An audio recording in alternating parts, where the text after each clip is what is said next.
Buongiorno and welcome to Pasta Nostra USA.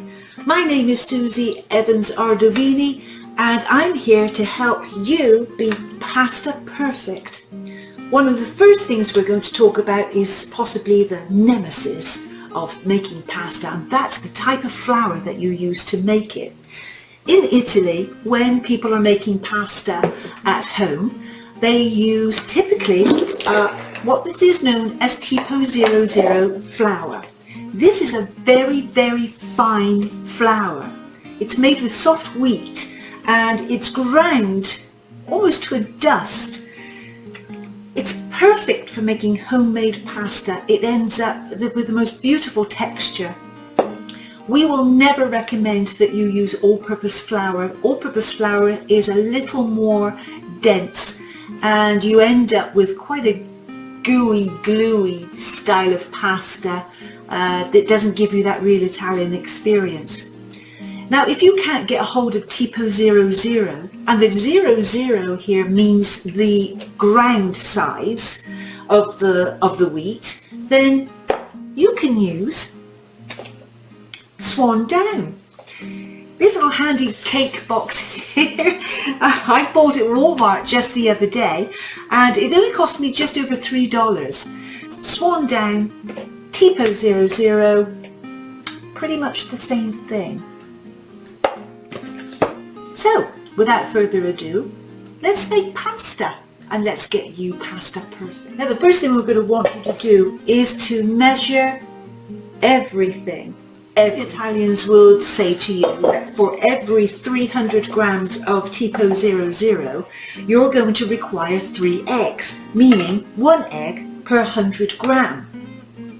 However, some of us have small eggs, medium eggs, and large eggs, and they all weigh something completely different. This is a medium egg, and this one is 50 mils of egg, of liquid.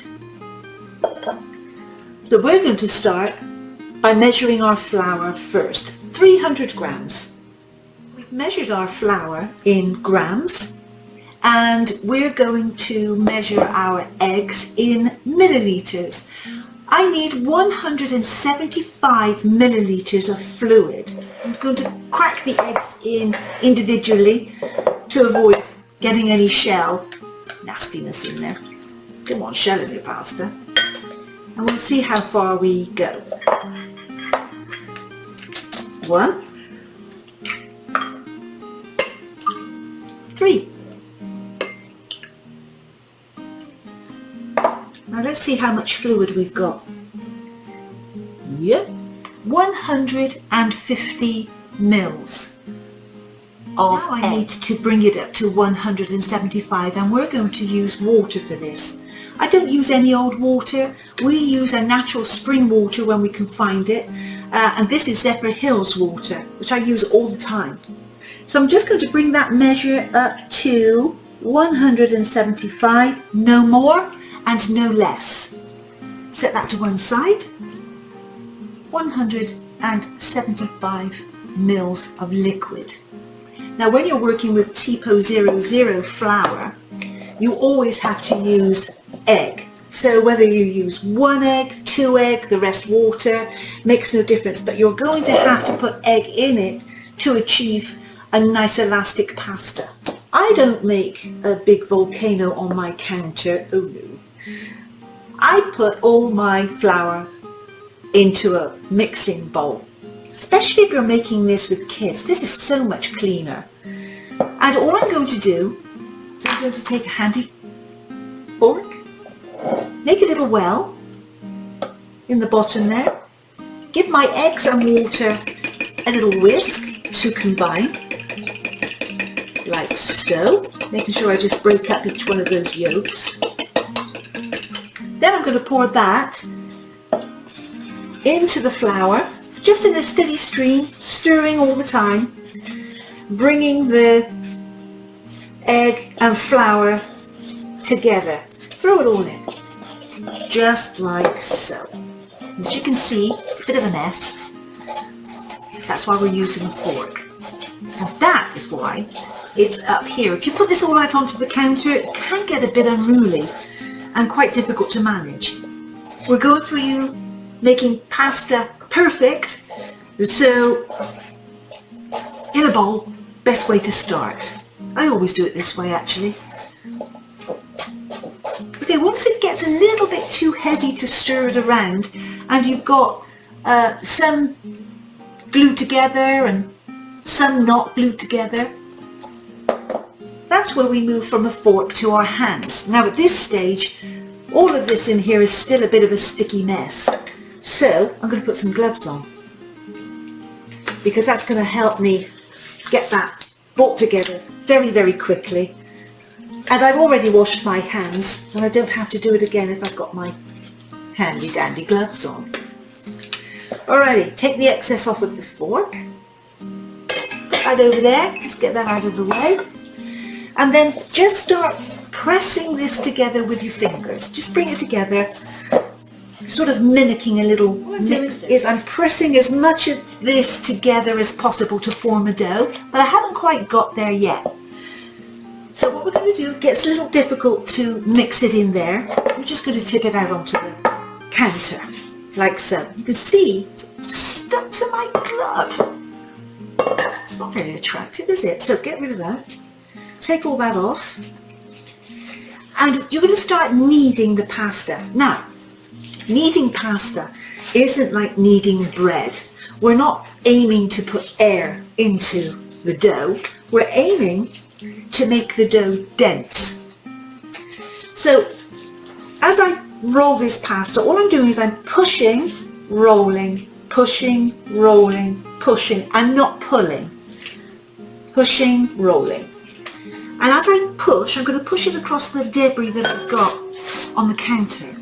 Push, roll, and it'll help me clean that surface off and get all the ingredients into the pasta dough itself. Push, roll, flick some over there.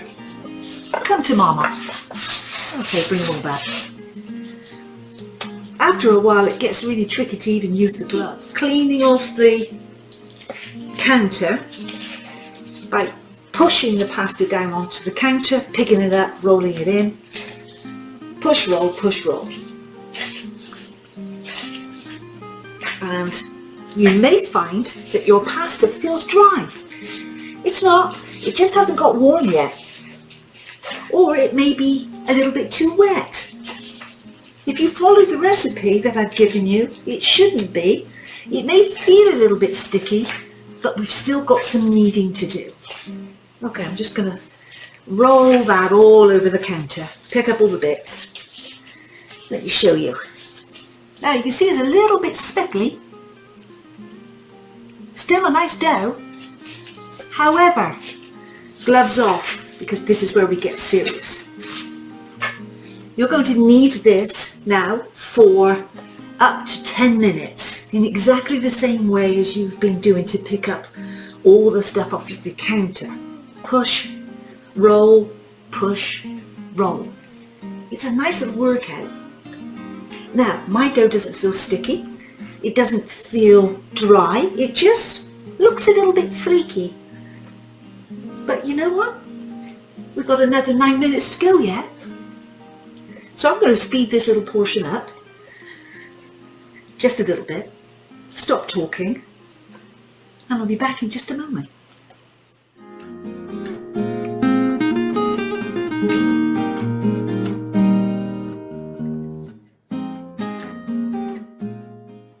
Okay, so we've been kneading maybe for about 5 minutes, and I want to show you the progress so far. So it's a nice firm dough. It's a little bit lumpy, but already if I put my finger into it, it bounces back. So we've still got some more kneading to go. If you're anything like me, I usually have the TV on in the background. And I'm usually watching YouTubers. Most recently, Enzo was in hospital, so I had a whole weekend to myself. I didn't really know what to do. I knew I had jobs around the house to do. So I started watching The Crafty Organizer. who I must subscribe to. She works so hard.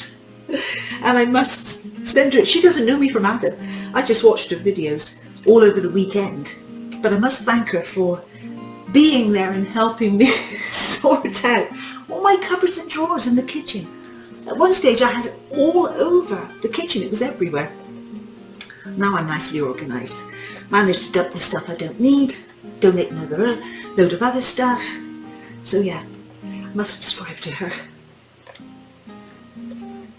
Okay, back to the kneading we go.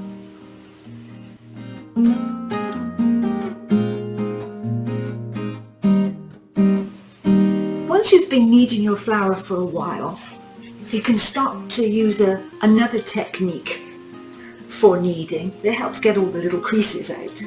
You don't pull it, basically you just push it across the counter, roll it back to you, push it, roll it back to you.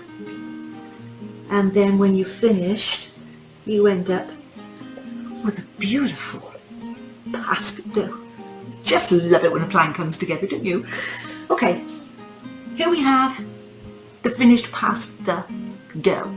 Let me show you again. We'll do the little poke a hole in the top and boop, there it is. It's not ready to use yet. What we need to do is to let it rest. You and I have had quite the workout, so we're going to store this in a handy dandy Ziploc bag. Let me just get a bag. Handy dandy Ziploc bag.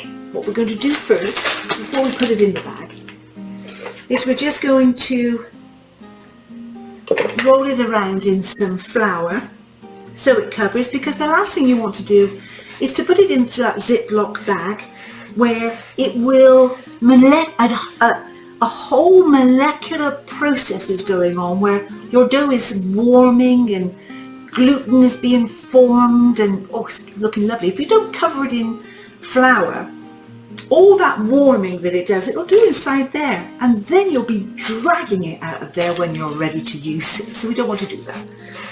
Just roll it in a little bit of flour, then pop it in the bag. Like so. Try to remove as much of the air as possible. It's not critical if you don't get it all out. Zip it up and just leave it on the counter. Doesn't need to go into the fridge because we want that gluten setting up. We want to keep the heat that we generated within it to stay within it so that we can use that. So depending on the heat in your kitchen will depend on how long you leave it out for. If it's quite chilly in your kitchen, up to 30 minutes. So I'm just going to clear the counters down. Just going to scrape across. I want a little layer of flour still on my counter, and we'll be straight back. First thing I'm going to do is I'm going to show you how to roll pasta by hand, because it's not like rolling pastry. It has a little will of its own, and so there's a little technique that you can use to roll pasta with a handy rolling pin. I'm going to show you my rolling pins. Yes, I am. 1, 2. And the behemoth here, ooh, doing, practically a weapon.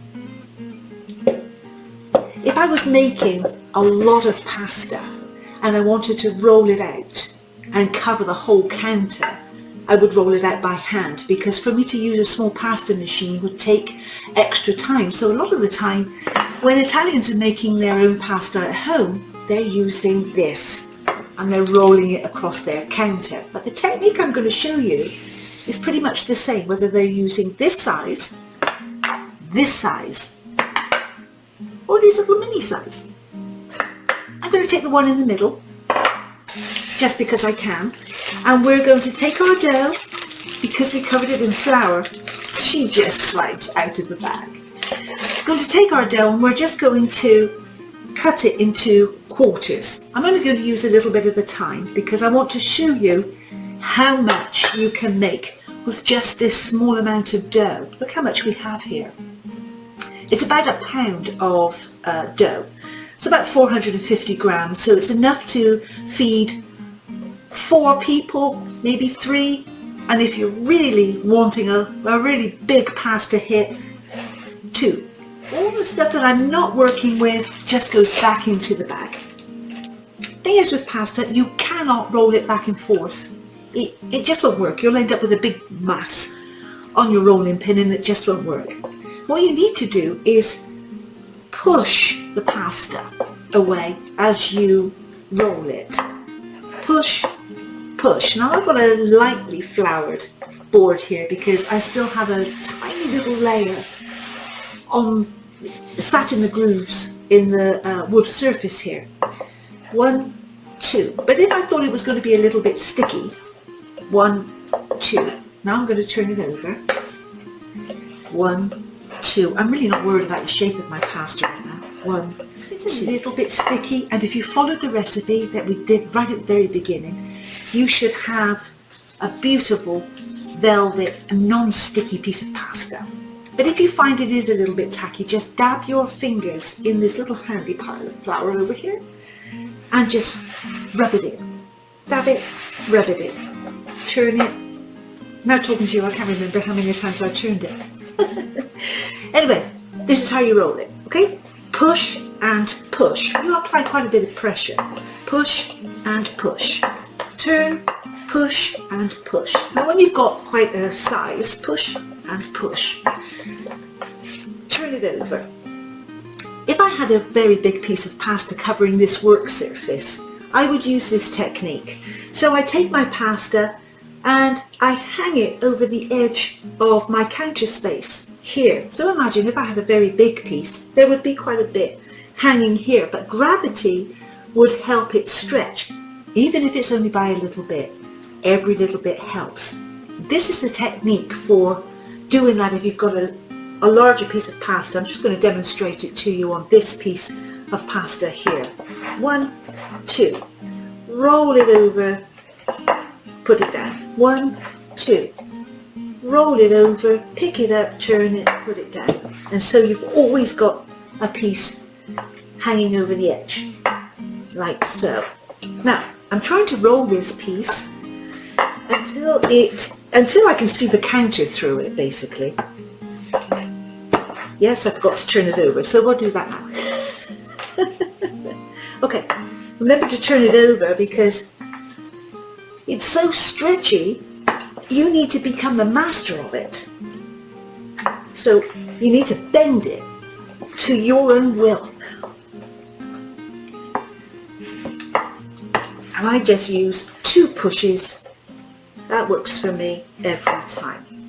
1, 2. 1, 2. Now I'm going to show you our progress. I'm just going to do one more.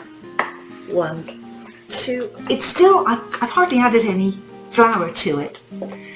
It's still actually quite thick. I usually judge it by laying it over a piece of jewellery that I may have on.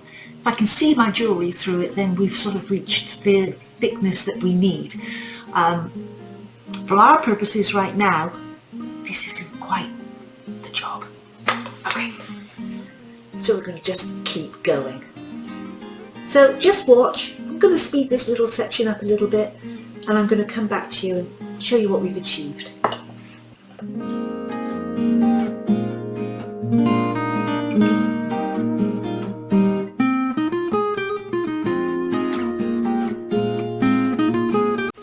We're nearly there. I'm now being able to see the wood grain through the roll, and I can see the pasta through the other layer as I roll it over the rolling pin. So we're pretty much there. I'm going to show you what I mean. One more, and then I'm going to pick it up. Okay. It's still a beautiful piece of pasta. You can stretch it a little bit more to make it thinner if you like, because at this stage it's like a piece of pizza dough. I can run my hand over that. It's very, very smooth on both sides. Now to stop it drying out, I'm just going to put some parchment paper over the top of it. Put it over there to one side. Now, around your home, I'm hoping that you might have a little cake cutter. It doesn't matter whether it's a plastic one or a stainless steel one like this one, whether it's crimped or whether it's just straight like this one. This one is absolutely brilliant for helping you make ravioli. I have these little things. You can buy them in the dollar store, Dollar Tree, Dollar General. I think they're for making I want to say pierogies. I've never had a pierogi. I've never even seen one, but I think that's what they're for. For me, that there is a mezzaluna, a half moon, which is a little ravioli, and I'm going to show you how to make that. I'm also going to show you how to make a ravioli using the same piece of equipment. I'm also going to show you how to make a ravioli even if you don't have this or this. You can still make a mezzaluna. This is a little cappuccino cup. Any cup will do, so it's going to make quite a small one, but it's roughly the same size as that. So you'll need to just uncover your pasta dough. I'm going to make 3 cuts. 3 cuts. Okay, it's just, it might actually cut through without me having to use a knife. And yes, it does. 1, 2,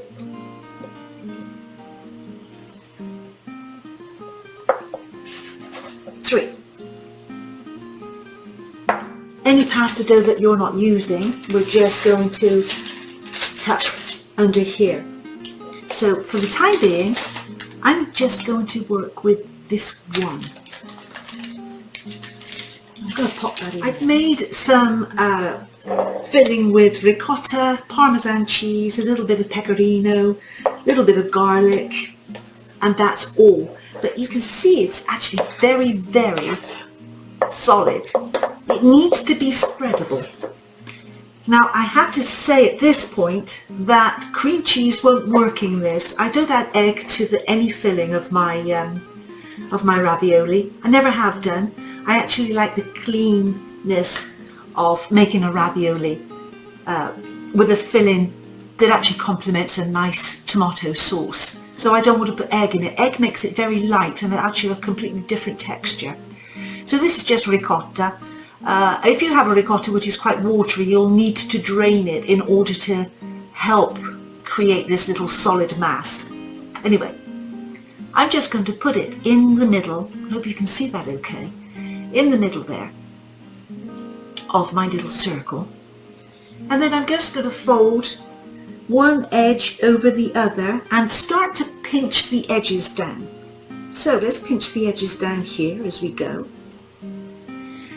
For the edge of a ravioli, you need that edge to be very well sealed. And what a lot of Italians will do is use a handy little fork, just like this one.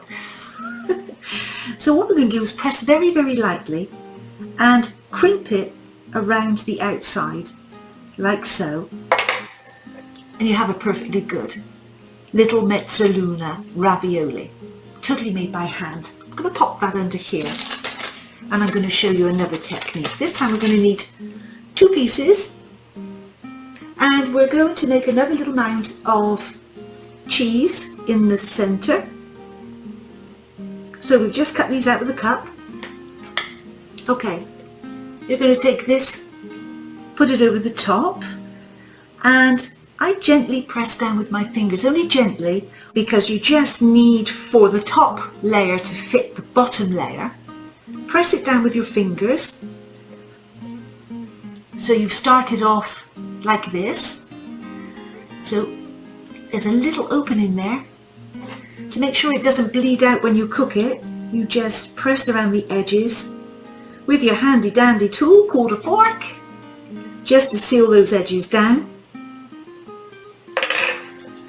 And you will have yourself a perfectly good ravioli. We're going to pop that under there, and then I'm going to show you how to make a ravioli using a cutter and one of these. I'm going to need 1, 2, 3 pieces. And I'm going to put the excess back under the baking sheet. Ones that I'm not working with, back under the baking sheet. I'm just going to work with this one here. I need a lightly floured side actually put down into the well. So the floured side goes against this. That makes it easier for it to come out. We're just going to make sure we have a little hollow. Now, if you feel that your pasta is a little dry and you're not very confident that it might stick around the edges, that's okay. Just take your finger, put it in some water, and then just dab it around the outside, and that'll give it a little confidence that it's going to adhere properly. Got enough filling in there, just half filled on one side of the fold. Okay, so it just needs to be on one side. Don't turn it that way, because otherwise when the fold comes over, it's going to squidge your filling all over the place. So you want the filling just one side of the fold, and then the magic happens. We're going to squidge these things together using our fingers. Apply some force, scrape off all the excess, and you have yourself a little mezzaluna. How pretty is that? Very, very simple. That's another way of making ravioli. Now we're going to do another ravioli. Just nestled that in there, made the little well, and I'm going to put enough filling in there to fill the well, but not to overflowing. So I'm going to take a little bit of that out. Bit messy. Just press it down inside that little pocket there, and you need to have enough space around the outside here so that when I put the top on, it gets to stick together. Just press it around the outside, make sure that it's sealed, just like that. Then we're going to tip it out. You have a ravioli. It's like magic. So, 2 different techniques for making a ravioli, and there are plenty more where that came from. So I'm going to put that under there. We're going to take our excess dough and scrunch it all up. I'm going to put that in this bag here because we'll be using that later. Got myself a handy baking tray. I've got some parchment paper. I'm going to arrange my ravioli separate from one another on the paper, and this will go into the freezer. Let me introduce you to my baby. This is my Titania pasta machine. I don't know about you. I don't know whether you have one languishing in your cupboard space, but hey, liberate it. Let's make pasta together. I always store my pasta machine with these rollers on the most open setting, because the worst thing that you're ever going to do to this machine, and really it's almost impossible to break it, is to try and jam pasta down here when you've got the setting on a narrow setting, because it shreds it on the outside. Some of you already done it. I know I have. So I try to make it a habit to store these open on the widest setting, which for me in this case is number 1. I'm just going to attach this to my counter. Now, I've probably noticed I have a wood counter, but it's underneath there is granite, but we've had this made specifically for making pasta and gnocchi. So what I'm going to do is I'm going to attach mine to the wood portion of this counter. It's quite a long counter. I'm just going to pull you forward just a little bit. I'm going to attach it. It's quite important where I attach this gadget. So as you can see, it's almost 2/3 open this way and 1/3 this way. This is the way that's going to take that long sheet before you start preparing it for anything, and that's what we want to do.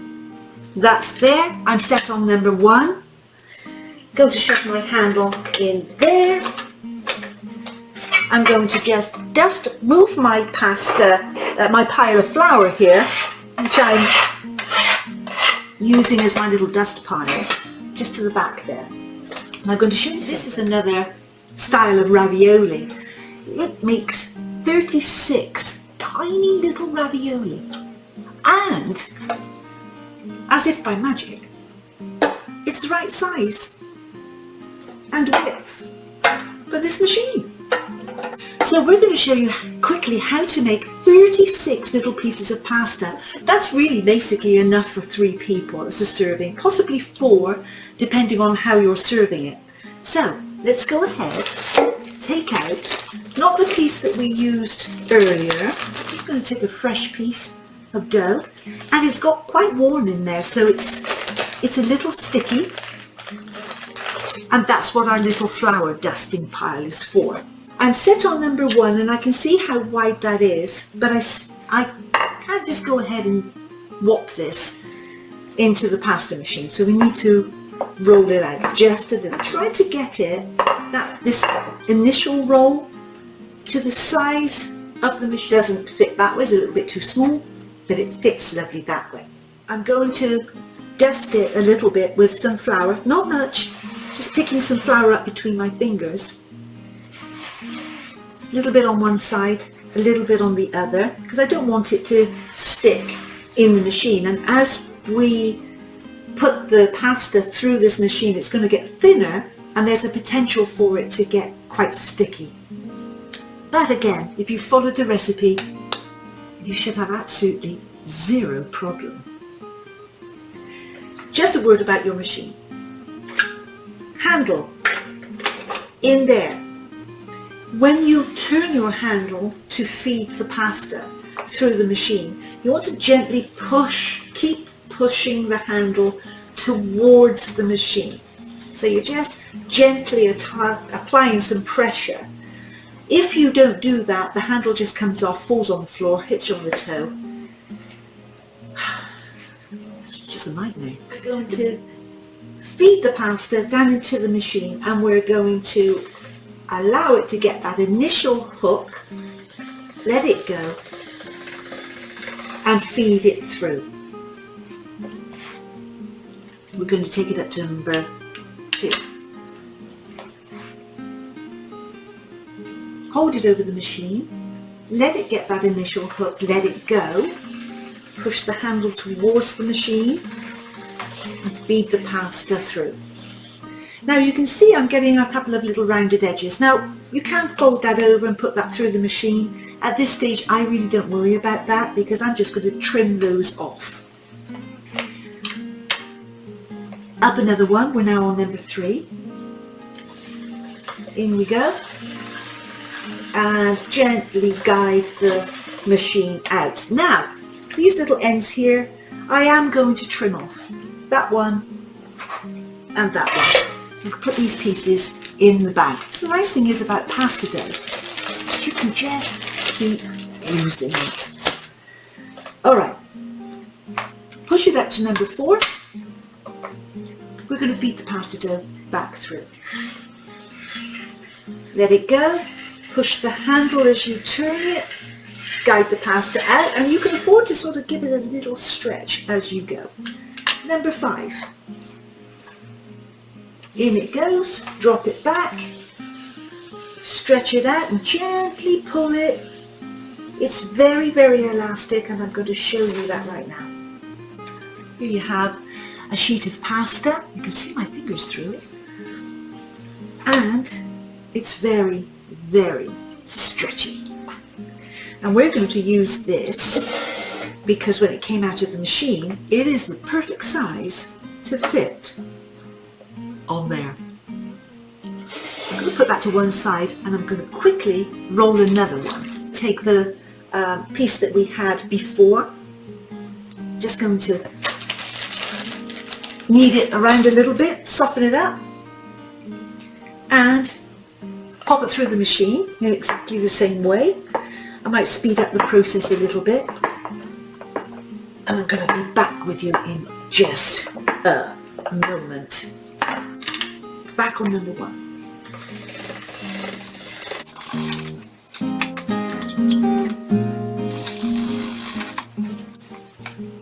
Now here I'm going to fold this over just a little bit, just to try to get a square edge, and then I'm going to pop that into the machine like so, and it helps to expand it. Also what you want to do is, if you're using a piece of dough that's already gone through the machine, it's going to be it's toughening up basically, so you want to turn it, otherwise it'll start to curl. So number 3. So see how it's curling a little bit? I'm going to turn it over and I'm going to send it through on the other way. Number 4.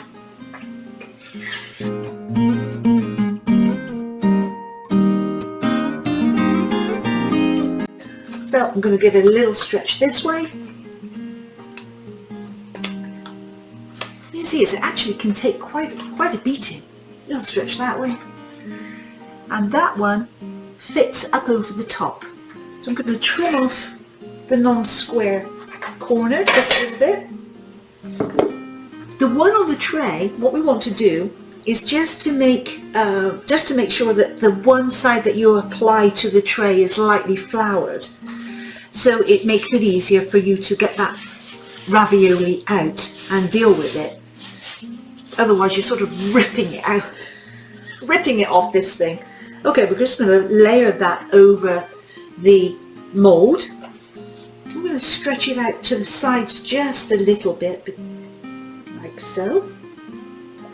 And make a little dent in each one of the pockets so that I can easily see it when I fill. Over here I've put some ricotta into a piping bag. I'm just going to bring that down to the bottom of the bag. I'm just going to put a little blob in each one.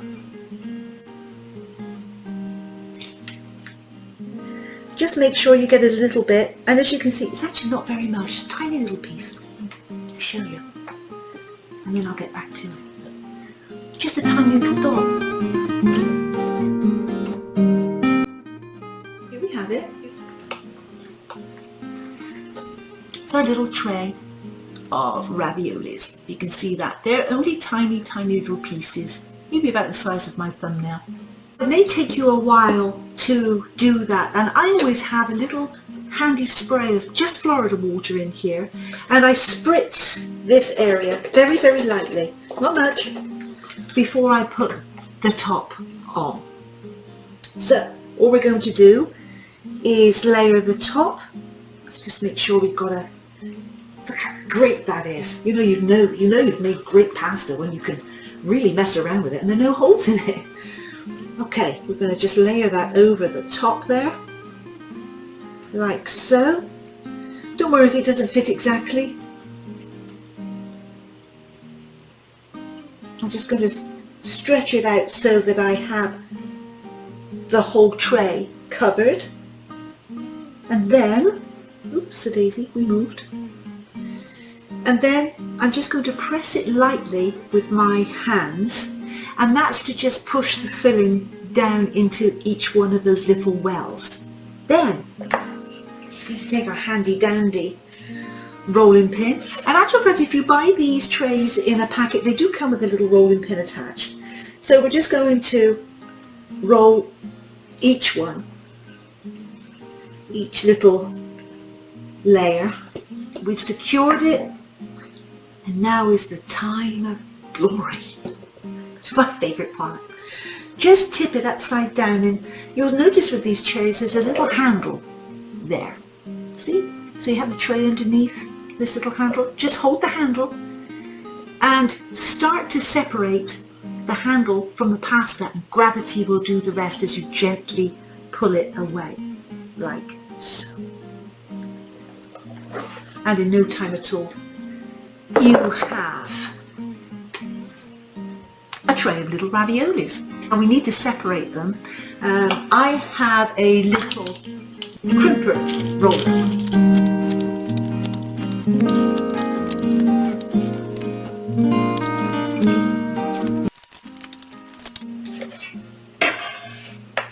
are our little, these are called raviolini because they're teeny weeny raviolini. I'm going to put them on the tray with the rest of them and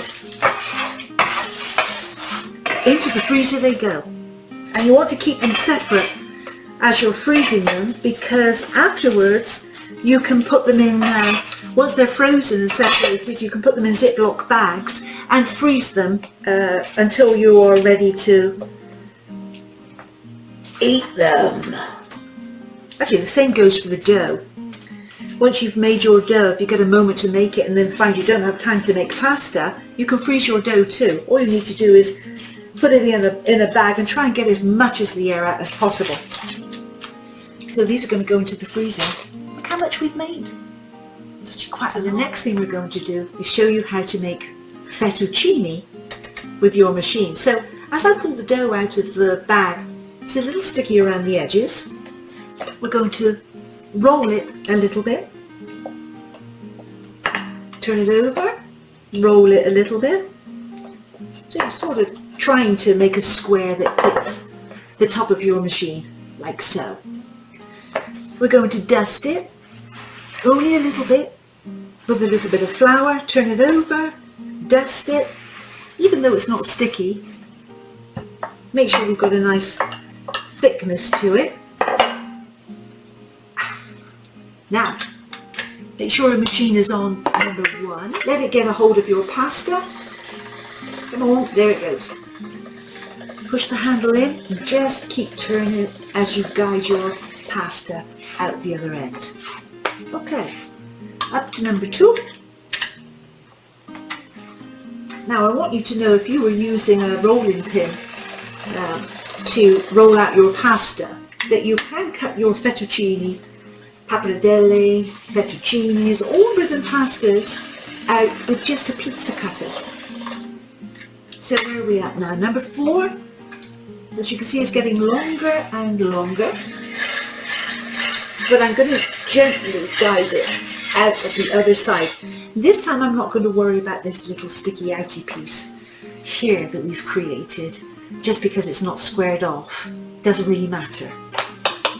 Okay, number 5. I'm only going to take it up to number 5. I could take it up further, but that is for actually, that's for a different pasta. So here we go. Pull it gently, turn and slightly push the handle, and there you go. You have a beautiful piece of pasta. Let me show you. This is exactly the same one we made together this earlier on. There you go. Look at that. And I've stretched it just a little bit more. I can move it on the counter, which means I don't really need to flour it. But for extra confidence, we're just going to put a little bit of flour up over the top and on the other side, because we're going to run this through a fettuccine cut. And yes, I'm going to keep it this long. If you feel this is a little bit long for you, just cut it in half and work in smaller amounts, but we're going to keep it long, just so that I have time to show you what happens. Now I'm going to take my handle out and move it along to the next cut, which is the fettuccine cut. Now the pasta isn't going to come out this way, it's going to come out this way. My pasta over my hand, like so.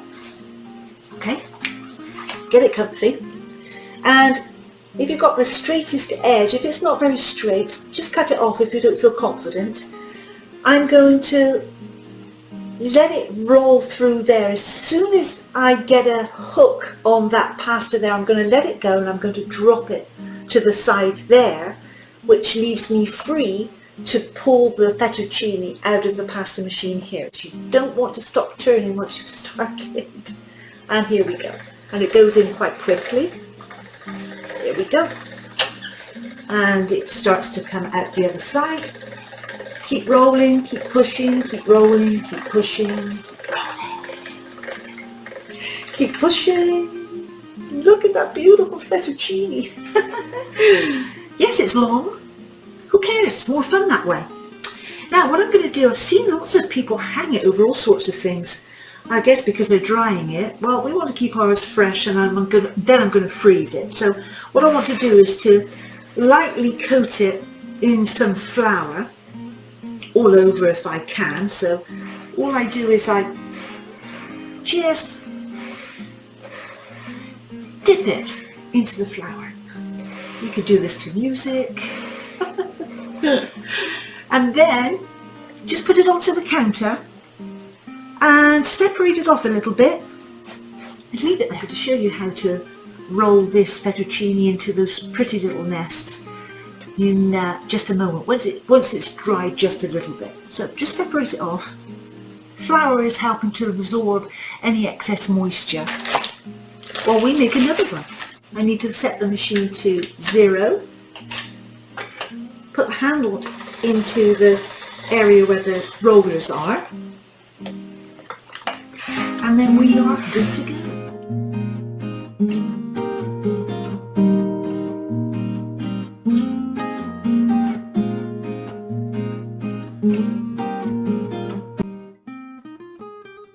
So while we wait for our fettuccine to just dry a little bit, I'm going to pack this away because we're going to use the work surface for the little piece that got left behind. Now, while we've been cleaning up, the fettuccine has dried just enough for us to separate it off and turn it into little nests. And at this point, those little nests are to help with portion control. I did some really long fettuccine. Gosh, if there's any Italians looking, they'd probably go nuts. Fettuccine is supposed to be a certain length. I think it's because it needs to fit into that box of Barilla. Anyway, I'm just going to separate this off into 3, roughly. So I'm going to take the first one here, and I am going to make sure we've got a nice coating of flour. I'm going to make a pair of scissors with my fingers, and I'm going to hang the fettuccine between my fingers there.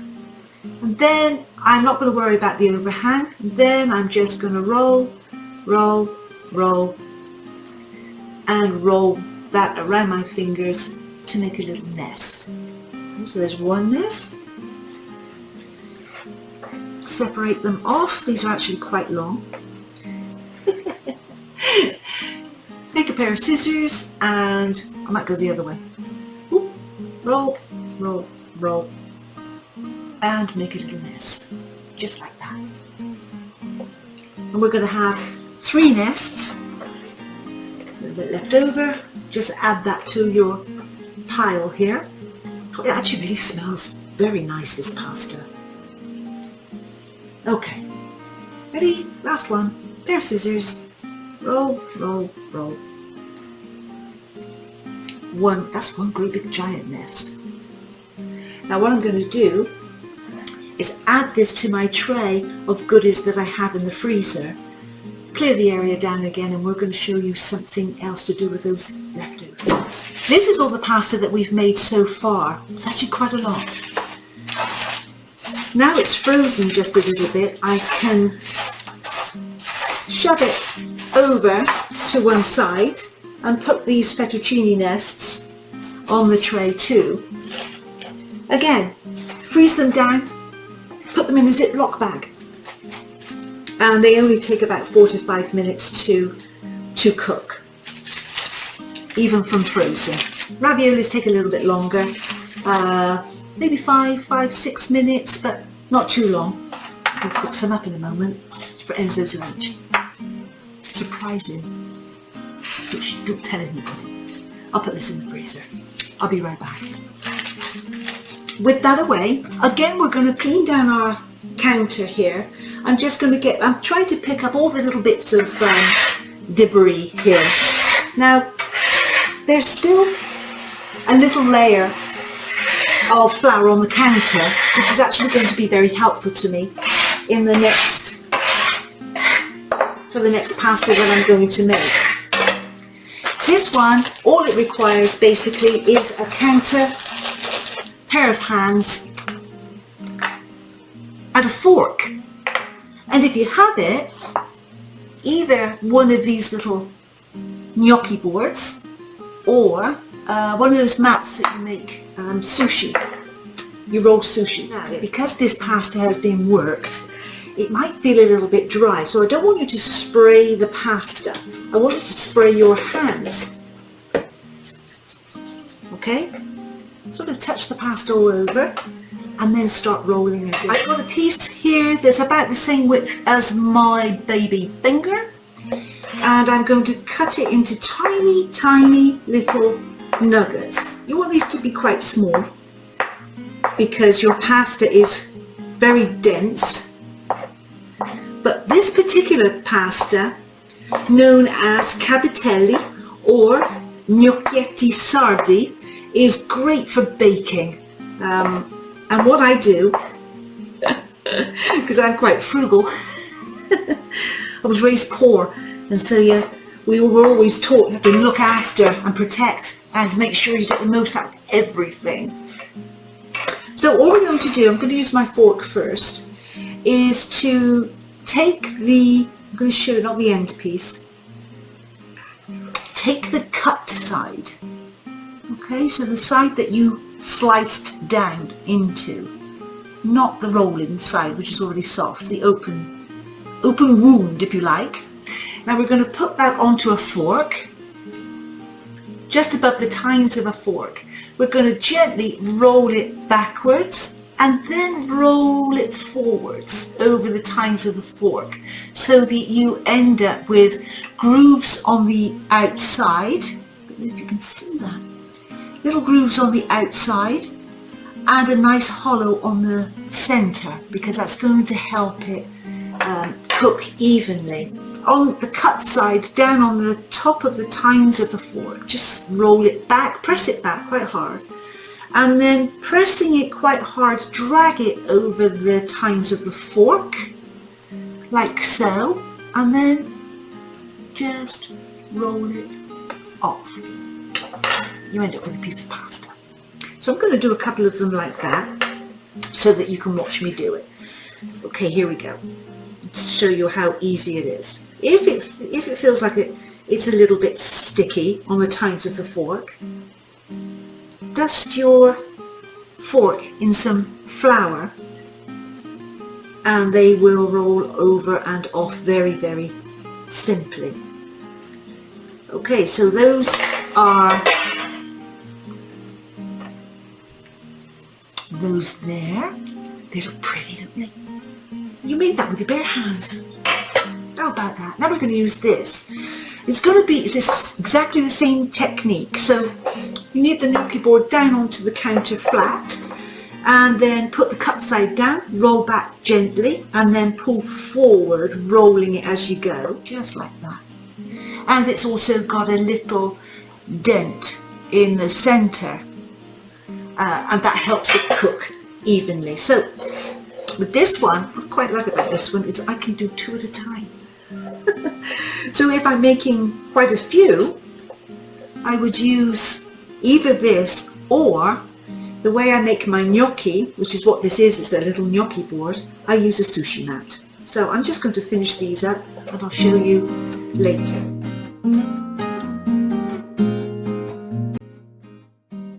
What I do with these little leftovers is they'll go on the tray with all the other stuff that's freezing, and then I'm going to pop it into a bag already filling with little pieces of pasta that I made the other day, so that eventually I have enough to make a complete dish, because as you can see that would only serve Enzo. And these are great for baking, so if I was going to bake this, I want quite a pile of them to put them into a baked pasta. So I'm going to put these in the freezer with the rest, clean down, and then we're going to come back. I'll see you in a bit. I wanted to show you how much pasta, that's lovely, it's already freezing, how much pasta we have made today. So if you remember right at the beginning, we made mezzaluna, two different types of two different methods. Ravioli, look at that, looks like a big flying saucer. Raviolini, fettuccine, and cavatelli or gnocchetti sardi, whichever, depends on where you live in Italy, I think, depends on where, what you call them. But look how much pasta we made. And that was just 300 grams of flour. Clean everything down. Put this away. I'm going to make that dish for Enzo. So I thought we would surprise Enzo with some little raviolini with our tomato sauce and a few chopped up meatballs. So I'm just going to put those in the centre. Now we put them in boiling water for 6 minutes. And when people say to you, they're ready when they float, no. They're ready when they're ready. 6 minutes and they'll be ready. So here we have it, a little pile of pasta. Yeah, we're going to put some grated Parmesan cheese. I don't have a whole block, but I have this, just a little bit, because it's always on the Italian table. And then we're going to drizzle it in some olive oil, because that's what Italians do. This is Enzo's dinner, but I think we should taste it too, don't you? Let me get off this. That's Enzo's fork. This is ours. Right, I'm just going to take that little one out of it on the corner. Nobody will notice that one's gone. And see how tiny they are?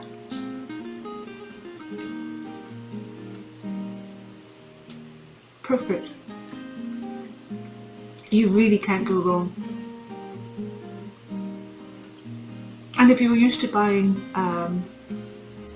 ravioli or tortellini or pasta in the store and it's not fresh pasta, you'll know the value of this.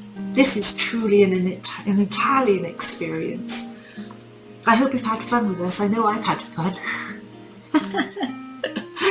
So I think it's at this point, you know, I need to say to you, if you want to join us in the kitchen more often, we're going to be making lots of pasta and lots of different pasta and cooking up lots of pasta too. Then just subscribe and then you'll get a notification that I've made another video. I'm going to try to do a video every week. It's quite the challenge actually, isn't it? But for now, buon appetito and ciao. See you soon from Pasta Nostra, USA.